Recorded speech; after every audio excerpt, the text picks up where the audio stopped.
I am Joshua, 28 years old, and my parents treated me like a ghost for 15 long years just to protect a $3 million lie. Before I tell you about the exact moment I finally blew their perfect little world apart, let me know where you guys are watching from down in the comments section. It was mid-December, and the wind cutting through the streets of downtown Chicago felt like a physical slap to the face. The snow was falling in heavy, wet clumps, sticking to the collar of my wool coat, but I barely felt the cold. I was standing on the sidewalk, my boots buried in 2 inches of slush, staring through the massive plate glass window of an upscale photography studio. Inside, it looked like a snow globe of upper-class perfection. The lighting was warm, casting a golden, buttery glow over the exposed brick walls and the velvet antique sofas used as props. And there they were, my family. My mother, Victoria, was adjusting the collar of her tailored burgundy dress. Even from 50 feet away, through a sheet of thick glass, I could see the rigid, practiced angle of her posture.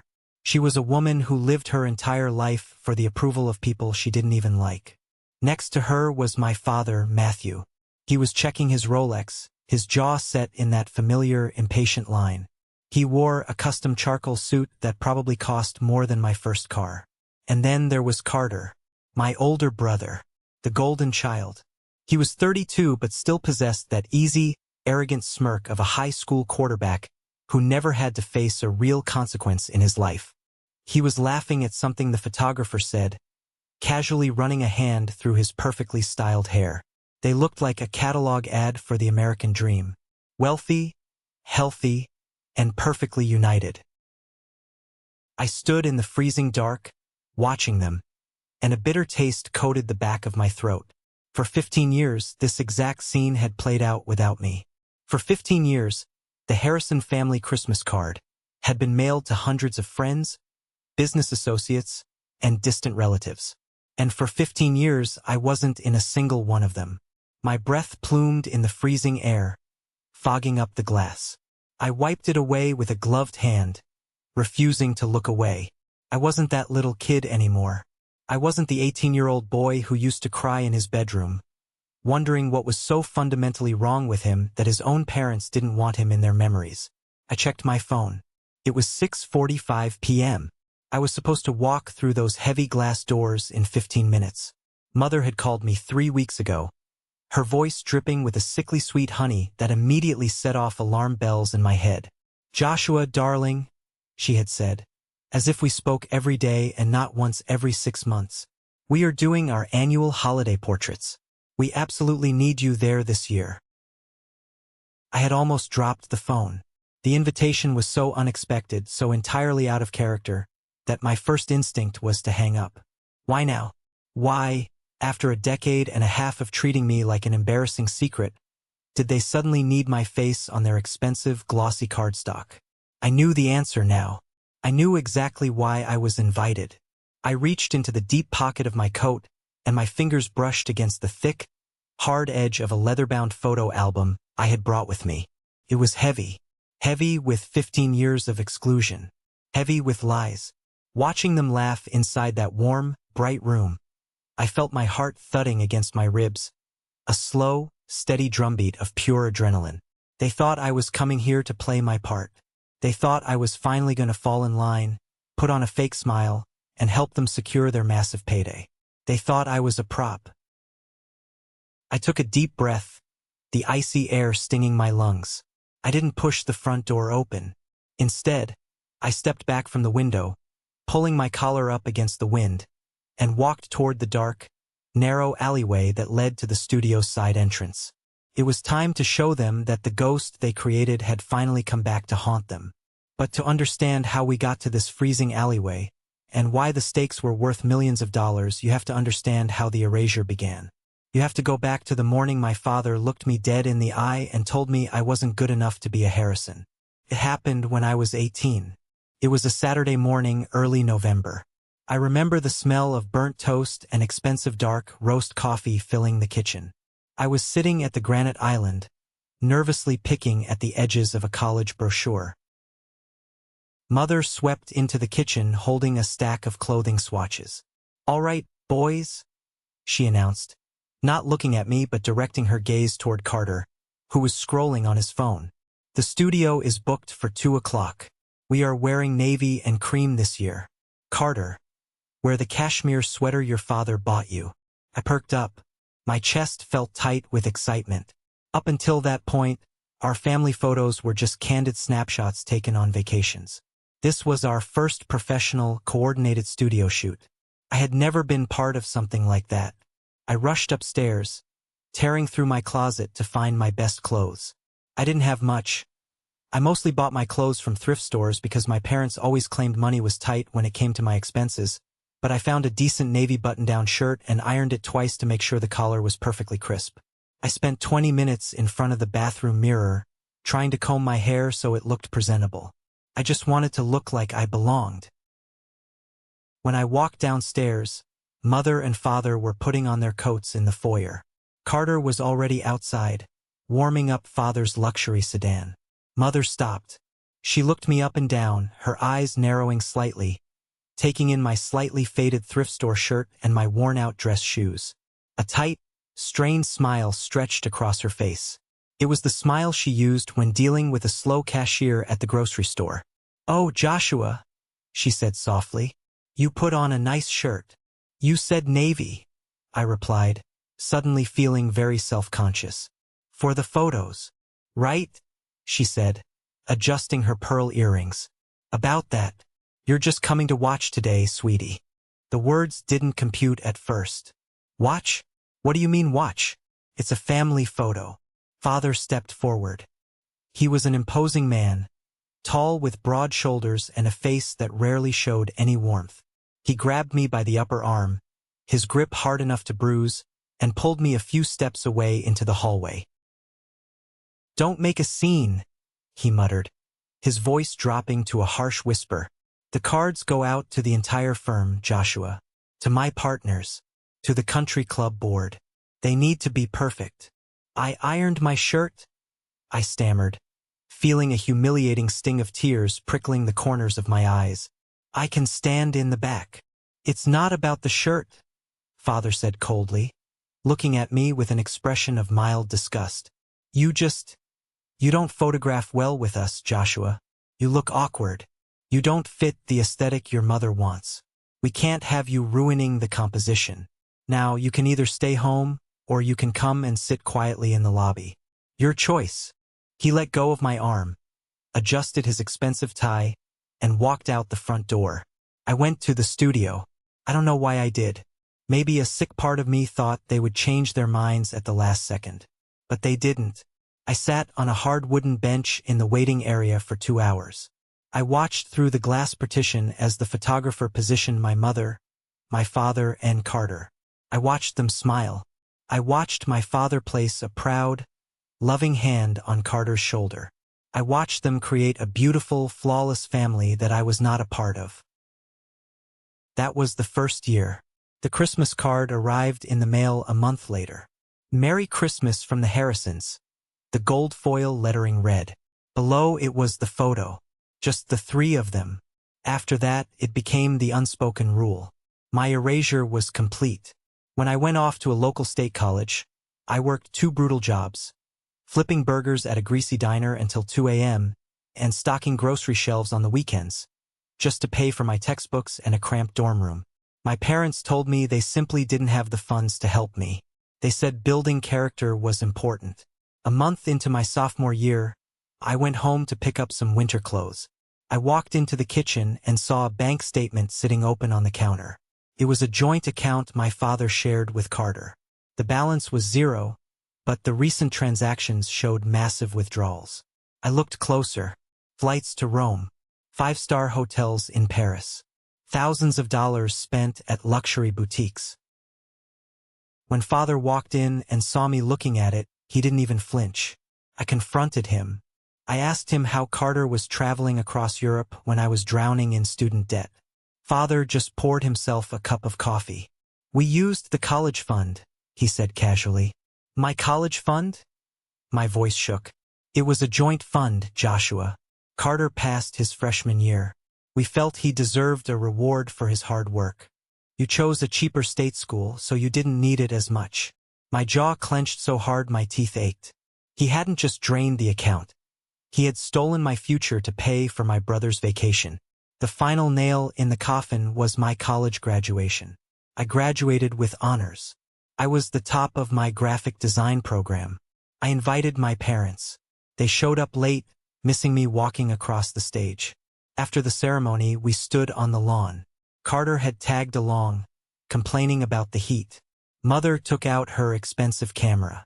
She snapped 20 photos of Carter standing next to a statue on campus. She took photos of father. She took photos of the two of them together. I stood there in my cap and gown, waiting. "All right," Mother said, capping the lens. "It's dreadfully hot. Let's go get lunch." They didn't take a single picture of me. Not one.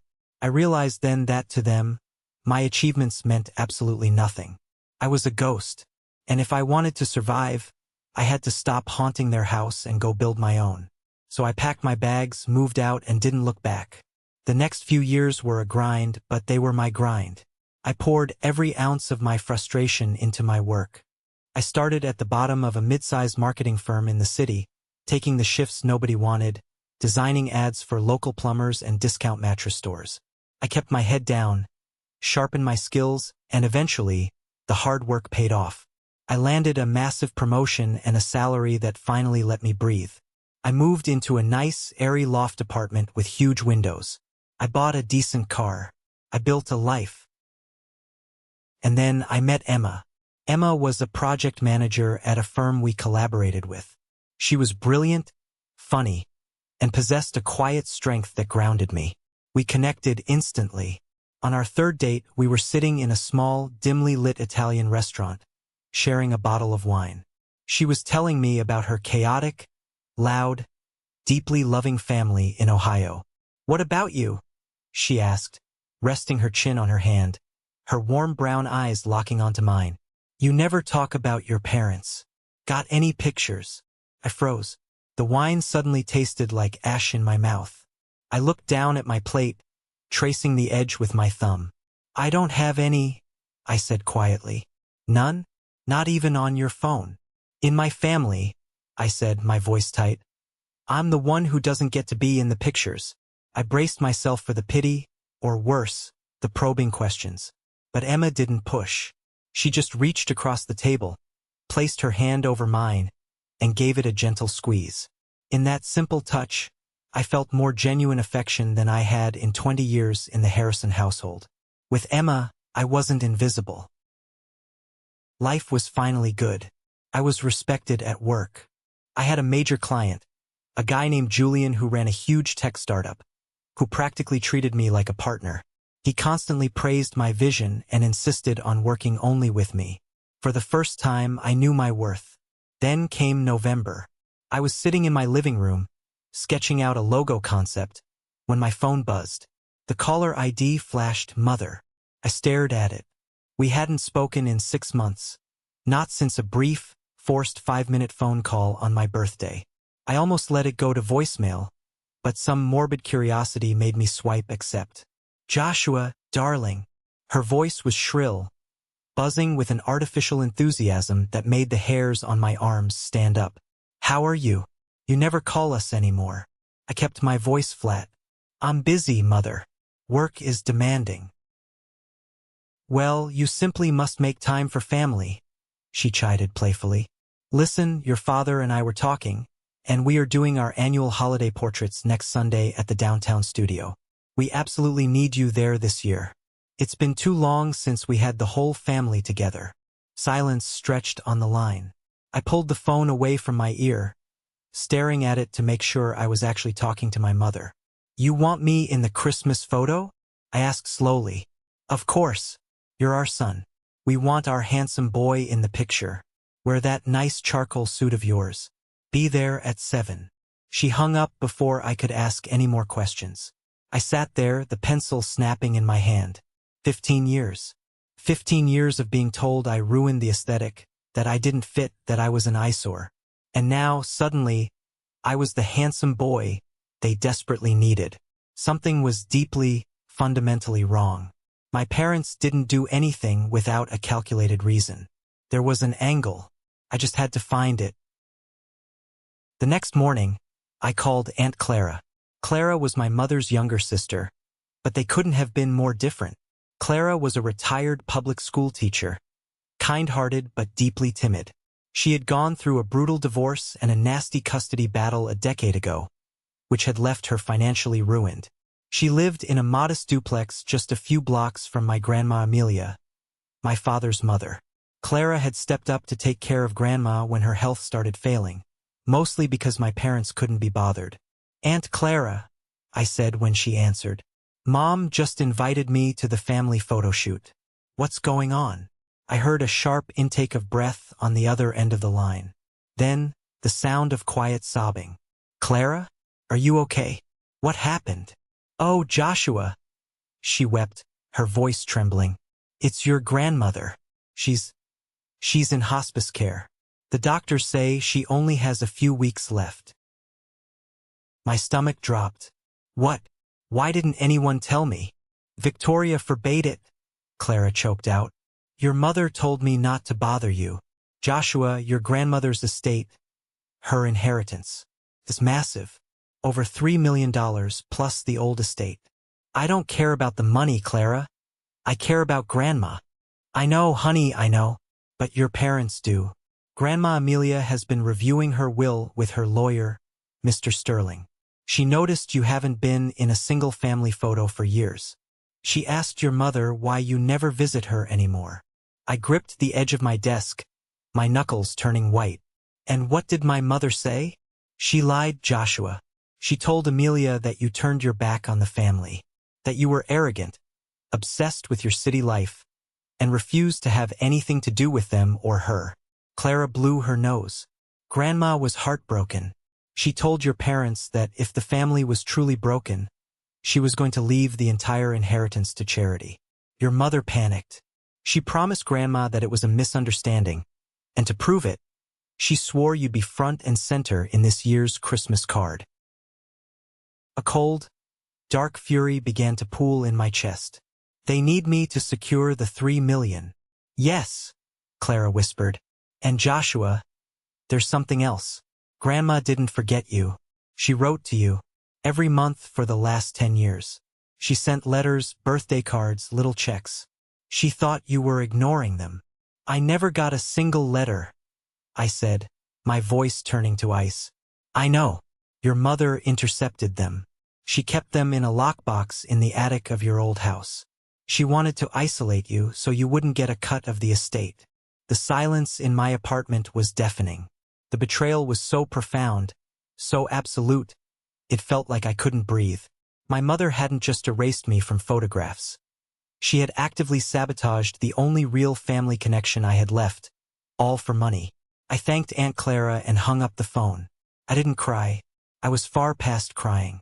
I stood up, grabbed my coat, and walked out the door. The ghost was going to crash the photo shoot. I knew my parents' schedule perfectly.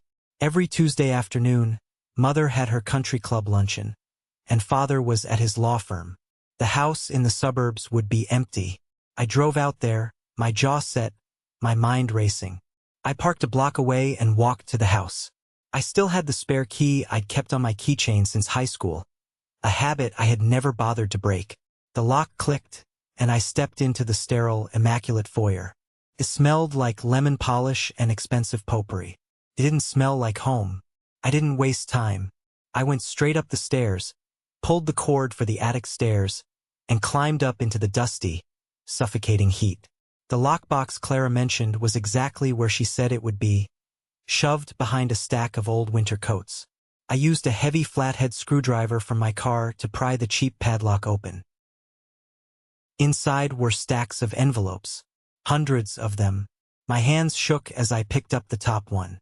It was addressed to me in Grandma Amelia's shaky, cursive handwriting. I tore it open. "My dearest Joshua," the letter read. "I haven't heard from you since graduation. I hope you are doing well in the city. I am so proud of you. Enclosed is a little something for groceries. Please come visit your old grandma. I miss you." There was a crisp $50 bill inside. I opened another, and another. 10 years worth of love, of reaching out, of confusion and eventual heartbreak from an old woman who thought her grandson had abandoned her. And my mother had sat on them like a dragon guarding stolen gold. I packed every single letter into a duffel bag and climbed down from the attic. But I wasn't done. I went into Father's home office. He kept meticulous records. I opened his filing cabinet and found exactly what I was looking for. The folder labeled holiday cards. Inside was a pristine copy of every single Christmas card they had sent out for the last 15 years. I took them all. For the next 3 days, I barely slept. I sat at my drafting table, not working on client projects, but working on my masterpiece. I went out and bought a beautiful, heavy, leather-bound photo album. On the first page, I placed the Christmas card from when I was 18. The one where they looked so perfect without me. Next to it, I glued a photo I had taken of myself that same year, standing in my greasy diner uniform, exhausted and alone. Below it I wrote, age 18. Excluded because I didn't photograph well. I did this for every single year. A pristine family card on the left, a reality check on the right. Me studying alone in the library. Me holding my diploma by myself. Me working late nights at the design firm. In the back half of the album, I attached all of Grandma's intercepted letters. I highlighted the dates. I included a printed timeline of exactly where I was living during those years, proving that the letters had been mailed to my parents' house, where I no longer resided. It was a weapon, a beautiful, undeniable weapon constructed from their own lies. When Sunday evening finally arrived, I put on my best charcoal suit. Emma helped me adjust my tie. She knew everything. She looked at me, her eyes fierce and supportive. "Are you ready for this?" she asked softly. "I've been ready for 15 years, I replied. I drove to the studio downtown. The snow was falling heavily, but my mind was crystal clear. I purposely arrived 30 minutes early. I knew David, the sleazy studio manager who always fawned over my parents' wealth, would be setting up in the main room. I also knew that my family always arrived exactly 20 minutes early to drink champagne in the private waiting suite. I parked my car, grabbed the heavy leather album, and walked through the snow toward the studio. This is where we catch up to the beginning. Me standing outside in the freezing slush, watching them through the glass. Watching my mother adjust her dress. Watching my father check his watch, watching Carter laugh. I gripped the album tighter, walked down the dark alleyway, and slipped quietly through the side door. The hallway was dimly lit and smelled of ozone from the camera flashes and expensive perfume. I crept down the carpeted hall toward the private waiting suite. The door was cracked open just an inch. I pressed my back against the wall and listened. The storm was about to break. Inside the waiting suite, the clinking of champagne flutes echoed sharply. "Is he actually going to show up?" It was Carter's voice. He sounded annoyed, like my mere existence was an inconvenience to his evening. "I can't believe we have to drag him into this. It ruins the whole aesthetic we've built." My mother sighed, a theatrical sound of long-suffering patience. "Calm down, Carter. He confirmed yesterday. It's just one photo shoot. We get the shots, we print the cards, we show them to Amelia's lawyer tomorrow morning, and then things go back to normal." "And by normal, you mean we can stop pretending he exists?" Carter scoffed. "The will is $3 million, Carter." My father's voice cut in, low, harsh, and utterly ruthless. "Plus the estate properties. We play nice for 1 hour. You smile, you put your arm around your brother, and we secure the bag. If we don't produce a photo proving we are a united front, that crazy old bat is going to leave it all to some wildlife sanctuary." I stopped breathing. Hearing it from Aunt Clara was one thing. Hearing it straight from my father's mouth, hearing the cold calculation of treating me like a pawn to steal a dying woman's money, sent a shockwave of pure rage through my system. "So Joshua's just a prop?" Carter asked, chuckling darkly. "A very poorly dressed prop?" My mother laughed softly. It was an ugly, cruel sound. "He's always been a prop, sweetie. He just never knew it. Honestly, David said if he doesn't show, he can just Photoshop an old picture of him into the back row." But Mr. Sterling wants recent proof. So we endure him for an hour. My chest heaved. I looked down at my hands. They weren't shaking anymore. They were steady as stone. I didn't wait another second. I didn't politely knock. I raised my foot and kicked the heavy wooden door open so hard it slammed against the drywall with a sound like a gunshot. The room went dead silent. My mother dropped her champagne flute. It shattered on the marble floor, crystalline shards scattering everywhere. Carter jumped back, spilling his drink down his expensive cashmere sweater. My father spun around, his face instantly draining of color. I stepped into the room. I didn't yell. I didn't scream. I didn't need to. The quiet, lethal calm in my voice was infinitely more terrifying. "I'm not a very good prop," I said, staring directly into my mother's terrified eyes. "Props don't usually talk back." "Joshua?" My father stammered, stepping forward, instinctively trying to use his physical size to intimidate me. "How long have you been standing there?" "Long enough," I said, shifting my gaze to him. "Long enough to hear exactly how much my presence is worth to you. $3 million. That's the going rate for a son these days, Matthew. Now listen here," Father barked, recovering his false bravado. "You don't understand the legal complexities." "I understand everything." I cut him off, my voice slicing through the room like a razor. I looked at Carter, who was frantically dabbing at his ruined sweater. "Enjoy Europe on my college fund, Carter? Was it fun? I hope it was worth it, because it's the last free ride you're ever going to get." Carter's jaw dropped. "How do you know about that?" I ignored him and turned to my mother. She was shaking, her perfectly manicured hands clutching her pearl necklace. "And you?" I whispered, taking a step toward her. She flinched. 10 years. 10 years you stole my letters from Grandma. You let her think I hated her. You let me think nobody in this family gave a damn about me. You locked them in the attic like trash." "Joshua, please," she whimpered, her polished facade completely crumbling. She was confused. "I was protecting the family interests. You were protecting your own greed." I roared, finally letting the anger crack like a whip. "You've spent 15 years trying to erase me from this family because I didn't fit your sick plastic image. Well, congratulations. You finally succeeded, because as of right now I have no parents. I have no brother." I lifted the heavy leather album and slammed it down onto the glass coffee table. The glass didn't break, but the boom made all three of them jump. "What is that?" Father demanded, eyeing the book like it was a bomb. "That," I said, backing away toward the door, "is my Christmas card to you, and a copy is already on its way to Grandma Amelia. And to Mr. Sterling." Panic, pure, unadulterated panic, flooded their faces. "You wouldn't," Mother gasped, clutching her chest. "Smile for the camera," I said. I turned around and walked out of the suite, down the hallway, and out the front doors into the freezing night. The icy wind hit my face, but I had never felt warmer.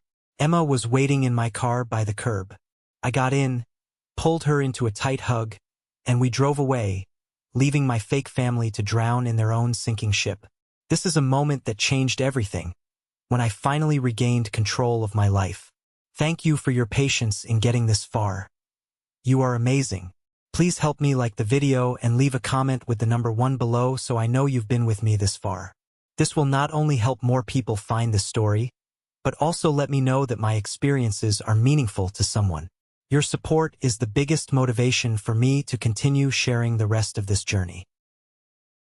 The fallout was immediate and it was spectacular. While I was confronting my parents at the studio, Aunt Clara was walking into the hospice care facility. I had given her an identical copy of the album 2 days prior, with strict instructions to show it to Grandma Amelia the moment I gave her the signal. As Emma drove us away from the studio, I sent Clara a single text. "Do it." According to Clara, Grandma sat in her bed, wearing her reading glasses, and went through the album page by page. She saw the 15 years of exclusion. She saw the photographs of me working in a diner while Carter was in Paris. And then, She saw the photocopies of her own letters, the ones my mother had hoarded in the attic. Clara said Grandma didn't yell. She didn't cry hysterically. She simply closed the book, took a deep, rattling breath, and asked Clara to call Mr. Sterling, her lawyer. Even on her deathbed, Grandma Amelia was a force of nature. 2 a.m. that night, my phone started ringing. The screen lit up the dark bedroom. It was Carter. I let it ring. It stopped, then immediately started again. I answered it, putting it on speaker so Emma could hear. "Are you insane?" Carter's voice exploded through the speaker, high-pitched and completely unhinged. He sounded like a cornered rat. "Do you know what you just did? Dad is having a meltdown. Mom is locked in the bathroom crying. Sounds like a rough night," I said calmly, leaning back against the headboard. "You ruined us, Joshua. You ruined the family. The lawyer called Dad an hour ago. Grandma is fast-tracking an emergency addendum to the will. She's cutting us out. Because of your stupid little scrapbook." "No, Carter," I corrected him, my voice dangerously low. "Because Mom stole her mail, Dad stole my college fund, and you went along with it because you're a parasite. Actions have consequences. Welcome to the real world." "You're a sociopath," he screamed. "You planned this. You set us up." "I just gave Grandma the photos you guys never wanted me in," I replied. "Good night, Carter. Lose my number." I hung up and blocked him. At 7 a.m. the next morning, my phone rang again. This time it was Father. I answered, stepping out onto my balcony with a cup of coffee. The city was waking up, and I felt lighter than I had in years. "Joshua," my father said. His voice wasn't screaming like Carter's. It was cold, calculated, and carried the heavy weight of a man trying to regain control of a negotiation he was losing badly. "Let's be rational about this." "I'm listening," I said, taking a sip of coffee. "You made your point. You're angry. I understand. Mistakes were made in the past. But what you're doing right now is vindictive, and it's destroying the legacy of this family." "What legacy, Matthew?" "The legacy of lying to an old woman for her money." He sighed, a heavy, patronizing sound. "Listen to me. Mr. Sterling is meeting with your grandmother at noon today to finalize the changes to the inheritance. If you call her right now, tell her it was a misunderstanding. Tell her you forged those letters or exaggerated the timeline." "You want me to lie to a dying woman to save your paycheck?" I asked in disbelief. "I will write you a check for $500,000 today," he countered quickly. "Tax-free. A gift. You can buy a house. You can invest it. Just call her and call off the lawyers." I actually laughed. It bubbled up from my chest, sharp and bright. 500,000. Wow, you're really desperate. It's a generous offer, Joshua. Don't let your petty grievances blind you to good business. It's not business, Dad. It's my life, and you can't buy me out of it. Not anymore. I don't want your money. I don't want anything to do with you. Do not contact me again, or I will file for a restraining order. "Joshua, if you do this..." I pressed end call. I blocked his number, too. I blocked my mother's number. I scrubbed them from my digital life as thoroughly as they had scrubbed me from their Christmas cards. A few days later, Aunt Clara called to tell me that Grandma wanted to see me. I drove to the hospice center alone. When I walked into her room, she looked frail, hooked up to monitors, but her eyes, the same sharp, intelligent eyes I saw in the mirror every morning, were bright. I sat next to her bed and took her thin, papery hand. "My dear Joshua," she whispered, tears pooling in her eyes. "They kept you from me. I thought you didn't love me." "I never stopped loving you, Grandma," I said, my own voice cracking. "I just thought I wasn't allowed to be part of the family." She squeezed my hand with surprising strength.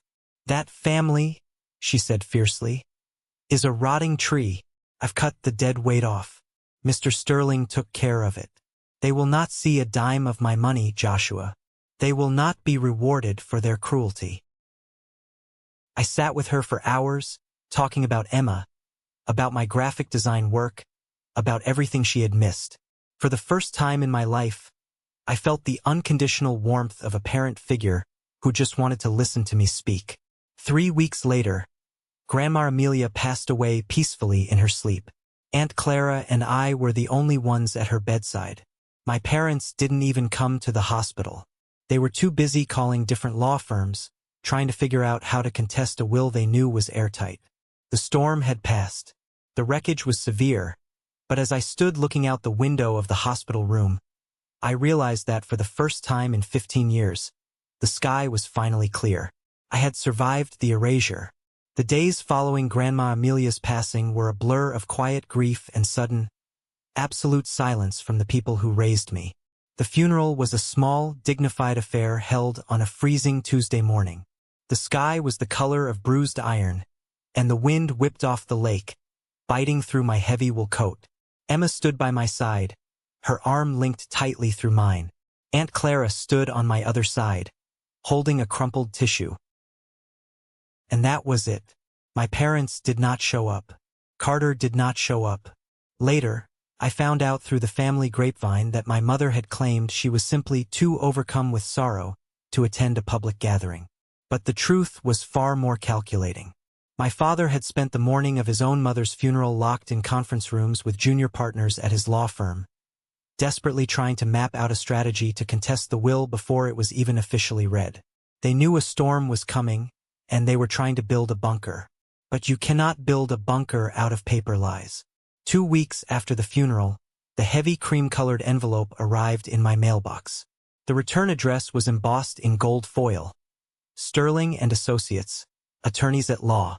It was the official summons for the reading of the last will and testament of Amelia Harrison. The meeting was scheduled for 10 a.m. on a Friday at their downtown office. That morning, I woke up before the alarm went off.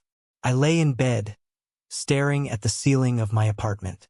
For 15 years, I had been the family outcast, the embarrassing secret, the invisible son whose salary and achievements meant absolutely nothing compared to my brother's mere existence. Today, all of that was going to end. Not with a screaming match, but with the cold, hard gavel of the law. I put on my best suit.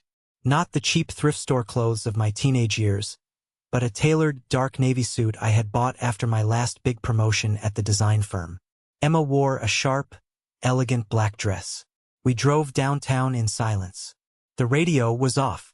The tension in the car was thick enough to cut with a knife. The law firm of Sterling and Associates occupied the top 2 floors of a gleaming glass skyscraper.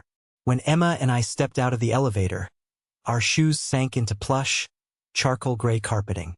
The receptionist, a stern-looking woman with silver hair, took our names and led us down a long hallway paneled in rich mahogany. She opened the double doors to a massive conference room. The walls were lined with leather-bound legal books, and a sprawling oak table dominated the center of the space. Large floor-to-ceiling windows offered a panoramic view of the Chicago skyline. Aunt Clara was already there, sitting near the corner, looking small and terrified. I walked over and kissed her cheek, taking the leather chair next to her. Emma sat on my right, and then, the heavy wooden doors swung open again. My family walked in.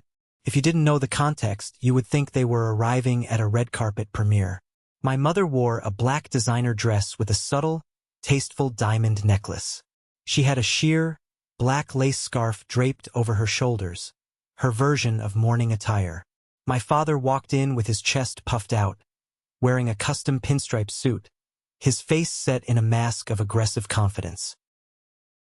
And Carter actually had the nerve to walk in wearing a brand new Rolex watch. It gleamed under the recessed lighting of the conference room. I knew for a fact he hadn't held a steady job in 2 years. He had bought that watch on credit, banking entirely on the massive inheritance he thought was about to hit his bank account. They stopped dead in their tracks when they saw me sitting there. My mother's perfectly glossed lips parted in shock. My father's eyes narrowed into dark, dangerous slits. Carter let out a loud, obnoxious scoff, shaking his head. "What is he doing here?" Carter demanded, turning his back to me and addressing the empty head of the table. "This is a private meeting for the immediate family. Before anyone could answer, the side door of the conference room opened. Mr. Sterling walked in. He was a man in his late 60s, tall and impeccably groomed, with sharp eyes behind wire-rimmed glasses. He carried a thick leather briefcase and projected an aura of absolute, undeniable authority. He did not look like a man who tolerated foolishness. "Mr. Joshua Harrison is here because I explicitly requested his presence, Carter," Mr. Sterling said, his voice deep and echoing slightly in the large room. He walked to the head of the table and set his briefcase down with a heavy thud. "Take your seats. All of you. We have a lot of ground to cover, and I do not have the patience for family squabbles in my office." My father pulled out a chair for my mother, glaring at me across the polished oak. They sat directly opposite Emma, Clara, and me. The battle lines were literally drawn across the table. Mr. Sterling opened his briefcase. He pulled out a thick stack of legal documents tied with a red ribbon. But that wasn't all. He reached back into the briefcase and pulled out something else. It was my leather-bound photo album. He placed it gently, almost reverently, on the center of the table. I saw my mother physically recoil, her back hitting her chair. All the color drained from my father's face. Carter stared at the book like it was a venomous snake preparing to strike. They knew exactly what it was, and seeing it sitting on an inheritance lawyer's desk broke their facade immediately. "Let us begin," Mr. Sterling said, adjusting his glasses. He untied the ribbon and opened the thick legal document. For the first 20 minutes, the room was agonizingly boring. Mr. Sterling read through the standard legal boilerplate, the revocation of all prior wills, the payment of funeral expenses, and the settling of minor debts. The ticking of the grandfather clock in the corner of the room sounded like a sledgehammer in the heavy silence. My father kept tapping his expensive pen against his leather portfolio. My mother kept taking tiny, nervous sips of water. Then Mr. Sterling turned a page. The rustle of the thick paper was incredibly loud. He looked up, peering over the rim of his glasses, locking eyes directly with my father. "We now move to the distribution of the primary estate and liquid assets," Mr. Sterling announced. The temperature in the room seemed to drop 10 degrees. Carter leaned forward, his elbows on the table, a greedy, expectant smirk crawling back onto his face. He actually tapped his new Rolex watch with his index finger. "Article 4, Mr. Sterling read, his voice clear and unwavering. "To my son, Matthew Harrison, my daughter-in-law, Victoria Harrison, and my grandson, Carter Harrison." My parents sat up straighter. My mother gripped her designer purse tightly. "I leave the sum of $1 each." The silence that followed was so profound it felt like a vacuum had sucked all the oxygen out of the room. I watched the words hit them in slow motion. Carter's smirk froze, twisting into a grotesque mask of pure confusion. My mother's eyes widened to a comical degree, her mouth opening and closing like a fish out of water. "I'm sorry, what?" Carter barked, breaking the silence. $1? You misread that. Check the zeros, old man." Mr. Sterling did not flinch. He did not blink. He simply looked at Carter with an expression of profound pity. "I assure you, young man, my eyesight is perfect. The sum is exactly $1 US. This is an outrage," my father roared, slamming both his hands flat onto the oak table. He shot out of his chair, his face flushing a deep, angry purple. "This document is fraudulent. My mother was heavily medicated. She was not of sound mind when she signed this garbage. We will contest this in probate court. I will tie this firm up in litigation for the next decade." Mr. Sterling calmly closed the folder. "Sit down, Matthew," he said, and the sheer command in his voice actually made my father hesitate. "I am not finished, and before you start threatening me with your empty lawsuits, I strongly advise you to listen to the rest of the addendum." My father slowly lowered himself back into his chair, his chest heaving, his jaw clamped so tight I thought his teeth might shatter. "Amelia anticipated your reaction," Mr. Sterling continued, turning to the next page. She was perfectly lucid when she mandated these changes. In fact, she had me bring an independent medical examiner into the hospice room to film a sworn affidavit certifying her cognitive state. You will not win a competency challenge. Mr. Sterling then placed his hand firmly on top of my leather photo album. Furthermore, the lawyer said, his voice turning cold and precise, Amelia attached this piece of evidence directly to her will as Exhibit A. Inside are dozens of letters she wrote to her grandson, Joshua, over the course of 10 years. Letters containing monetary gifts. Letters that were intercepted, stolen, and hidden by Victoria Harrison. My mother let out a strangled gasp, burying her face in her hands.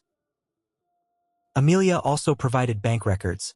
Sterling continued relentlessly, proving that Matthew Harrison liquidated a joint college fund intended for Joshua, using the assets to fund luxury vacations for Carter. The legal term for this is breach of fiduciary duty.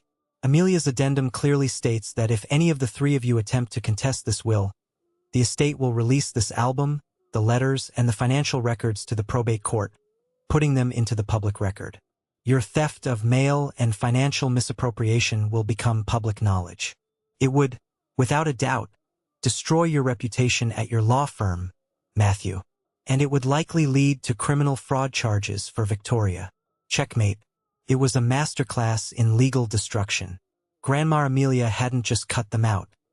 She had built an ironclad fortress around her decision, using their own crimes as the moat. The $1 inheritance was a standard legal tactic.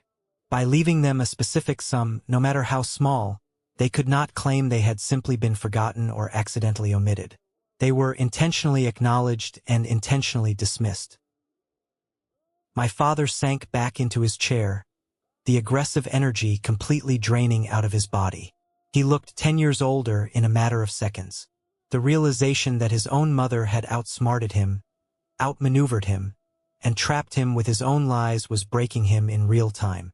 Carter, however, was not smart enough to understand the trap.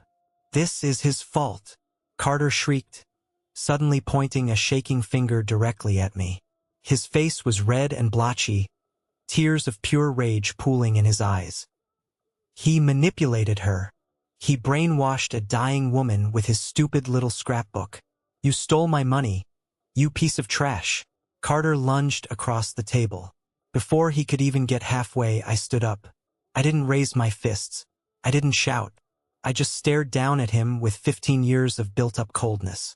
Your money, I asked, my voice barely above a whisper, but it carried across the room. You have never worked a hard day in your life, Carter. Everything you wear, everything you drive, everything you are, was bought with someone else's money. For 15 years, you let them treat me like a ghost because it made you feel special. You thought I was just a prop.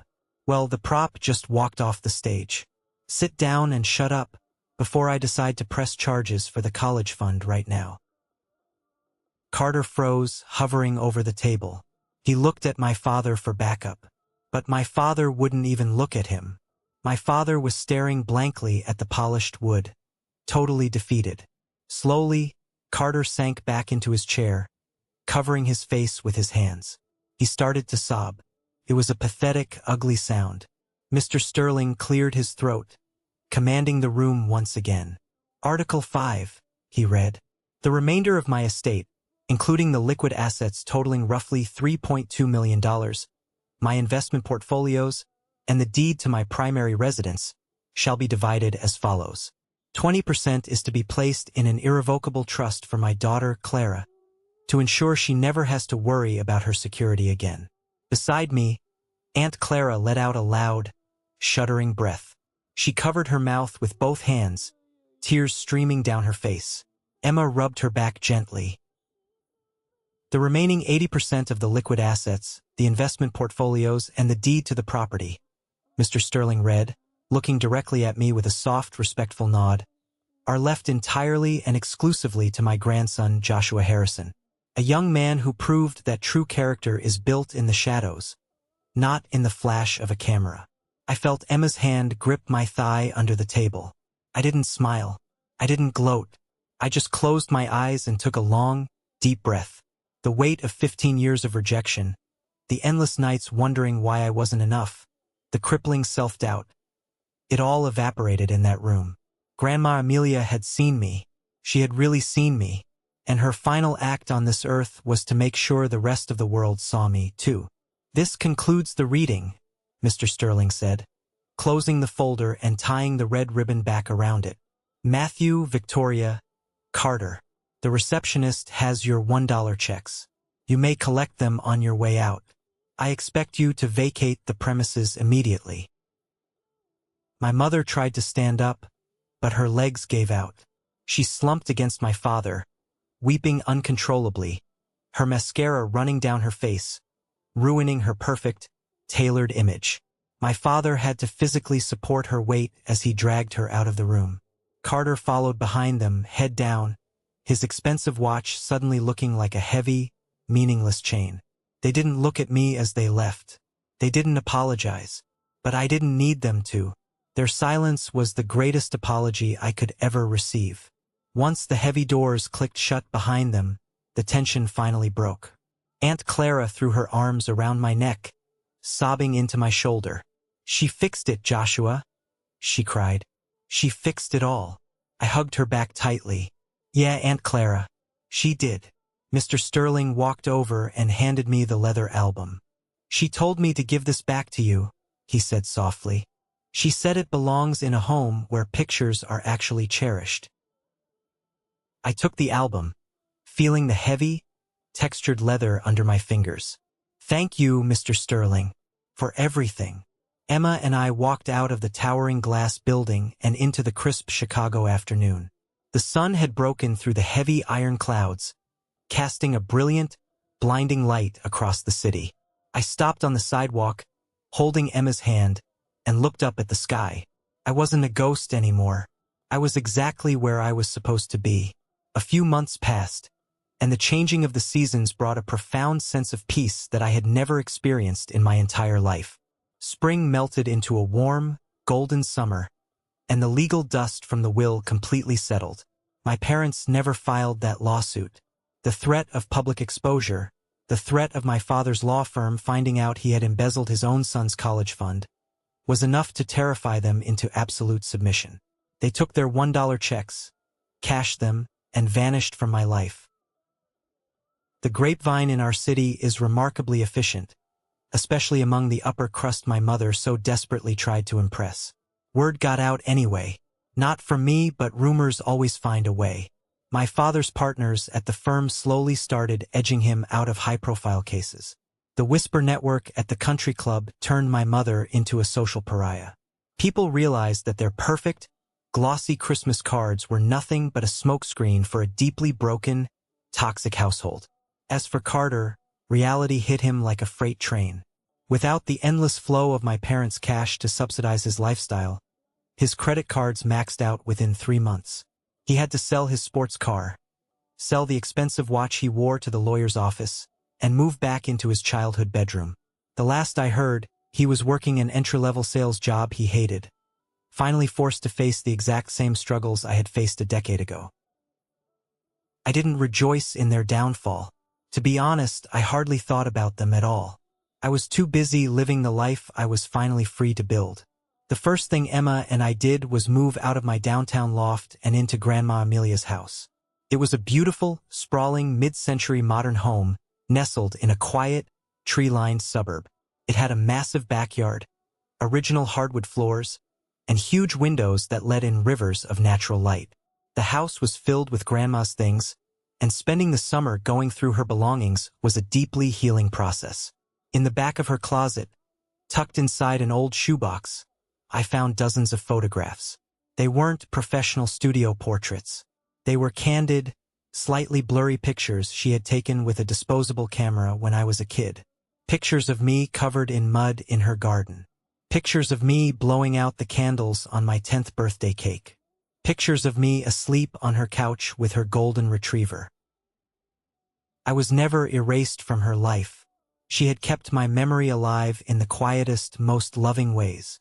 I took my favorite photo, a picture of Grandma and me sitting on the front porch, both of us laughing hysterically at some joke I couldn't even remember, and I had it blown up, restored, and placed in a beautiful heavy oak frame. I set it right in the middle of the stone fireplace mantel in the living room. It was the centerpiece of our new home. With the inheritance, I had the financial freedom I had always dreamed of. I didn't quit my job. I loved graphic design too much, but I stopped taking the grueling, soul-crushing corporate hours. I started my own boutique agency. Julian, my VIP client, was the first one to sign a massive retainer with my new company. I was able to hire a small team, set my own hours, and focus on the creative work that actually brought me joy. I also took a portion of the money and set up a new college fund. But this one wasn't for me. It was an anonymous scholarship fund for kids in the city who had the grades but lacked the financial support from their families. I made sure no one would ever have their future stolen the way mine was. As the months rolled on, the weather turned cold again. November arrived, bringing the familiar chill of the Chicago winter. But this time, I didn't feel the dread creeping into my chest. I didn't feel the phantom anxiety of a phone call from my mother demanding I play the role of the invisible son. December came. It was time for Christmas. We hosted it at Grandma's house. For weeks, Emma and I decorated. We didn't hire a professional designer. We didn't stick to a rigid navy and cream aesthetic. We bought a massive, slightly crooked real pine tree from a local lot. We strung it with mismatched lights, colorful glass ornaments, and hideous, homemade decorations we found in boxes in the basement. It was chaotic, loud, and incredibly beautiful. On Christmas Eve, the house smelled of roasting turkey, cinnamon, and wood smoke from the fireplace. The doorbell rang, and I rushed to open it. Aunt Clara stood on the porch, bundled up in a thick coat, holding 3 massive tins of homemade cookies. She looked healthier, brighter, and 10 years younger than she had at the lawyer's office.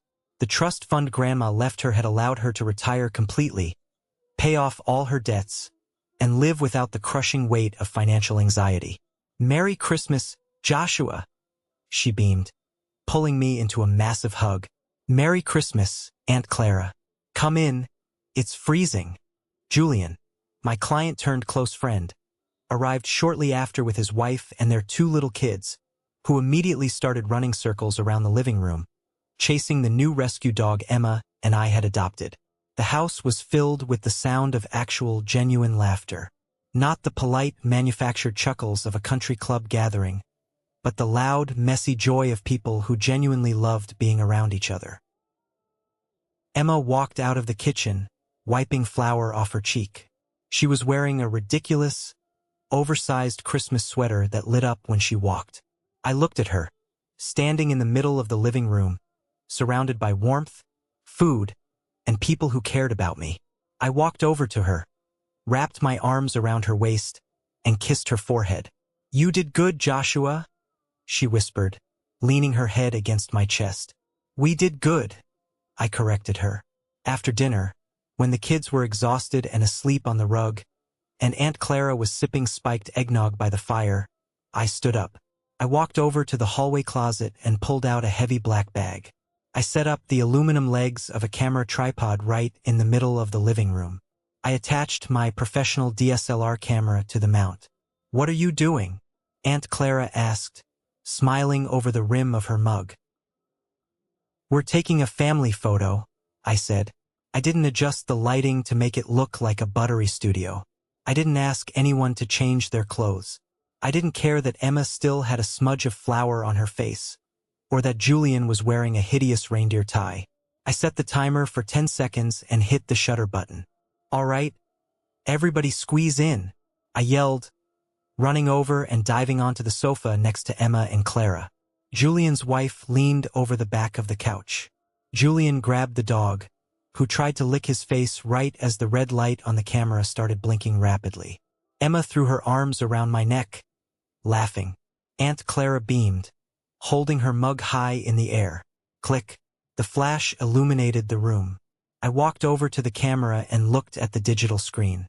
The photo was imperfect. The lighting was slightly yellow from the fireplace. The dog was a blur of motion.